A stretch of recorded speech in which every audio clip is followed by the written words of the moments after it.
انسان کو پیدا کرنے والا رب فرماتا ہے بے شک انسان خسارے میں، گھاٹے میں، نقصان میں۔ لوگ اس کو کہہ رہے ہیں بڑا سیٹ ہے،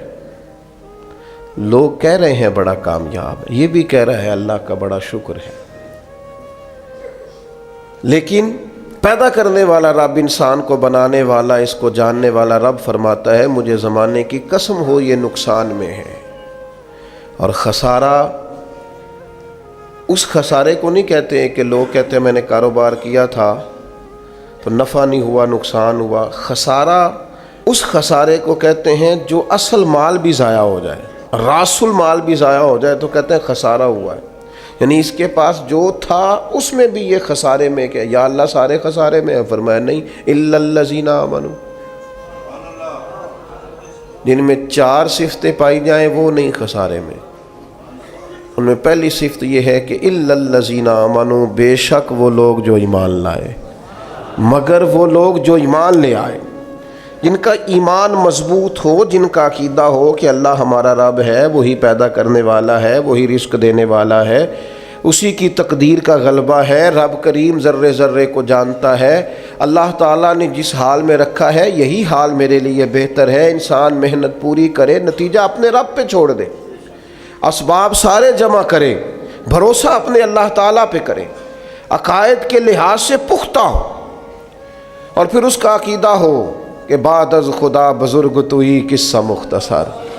کائنات میں سب سے عرفہ والا، عظمتوں والے، شانوں والے، بلندیوں والے، رفتوں والے، کائنات کے امام، نبیوں کے امام، رسولوں کے امام، فرشتوں کے امام، محبوب مطلق اگر کوئی ہے تو جناب محمد الرسول اللہ ہے صلی اللہ تعالی علیہ وسلم۔ سب سے اولا ہو اعلیٰ ہمارا نبی، سب سے بالا ہو اعلیٰ ہمارا نبی، اپنے مولا کا پیارا ہمارا نبی، اور دونوں عالم کا دھولا ہمارا نبی۔ نظریاتی پختگی حاصل ہو، عقائد پختہ ہو، ایمان میں عقائد پوری طرح داخل ہے، عقائد اہل سنت کا پابند ہو بندہ۔ پھر ایک اور بنیادی عقیدہ ہے، اسی ضمن میں سارے عقائد آ جاتے ہیں، فرشتوں پر بھی ایمان ہو، اللہ کے تمام انبیاء پر ایمان ہو، اچھی بری تقدیر پر ایمان ہو، لیکن ایک بنیادی عقیدہ جس کو عقیدہ آخرت کہا جاتا ہے،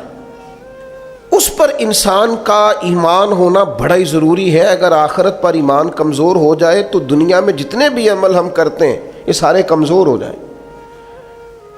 یہ جو لوگ ڈپریشن میں، ٹینشن میں، انزائٹی میں چلے جاتے ہیں اور ایک بات بار بار کرتے ہیں کہ میرے ہی ساتھ ایسا کیوں ہوتا ہے،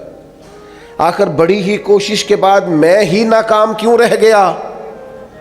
تو انہیں بتایا جائے گا کہ کامیابی پتہ کیا ہے؟ لا یستوی اصحاب النار و اصحاب الجنہ، اصحاب الجنت هم الفائزون،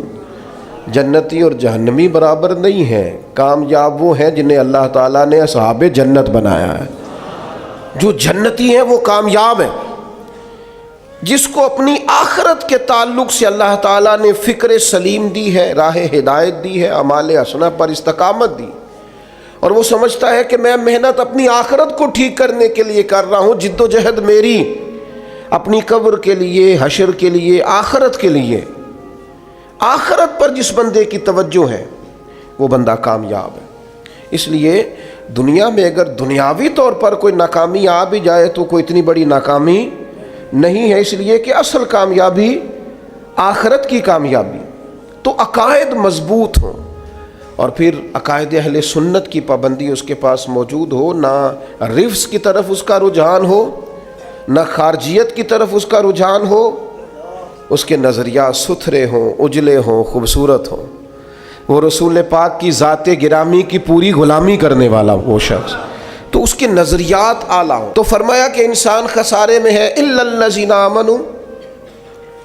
مگر وہ لوگ جو ایمان لائے، وعملوا الصالحات، اور جنہوں نے نیک اعمال کیا۔ اور یہاں بات ختم نہیں ہوئی، 2 صفتیں اور بھی پیدا کریں۔ یہ 2 باتیں ان کی اپنی ذات تک تھیں، آمنوا وعملوا الصالحات، یہ 2 باتیں ان کے اپنے لیے تھیں۔ اب وہ سوسائٹی کو کیا دیں؟ 2 کام معاشرے کے لیے بھی کریں، وتواصوا بالحق، حق بات کی نصیحت کریں وہ معاشرے میں، خیر کی بات کی نصیحت کریں، وائرل باتیں نہ کریں کہ آج کل یہ موضوع چل رہا ہے تو ذرا میں اس پر بولوں گا تو کچھ ویوز میرے بھی بڑھ جائیں گے۔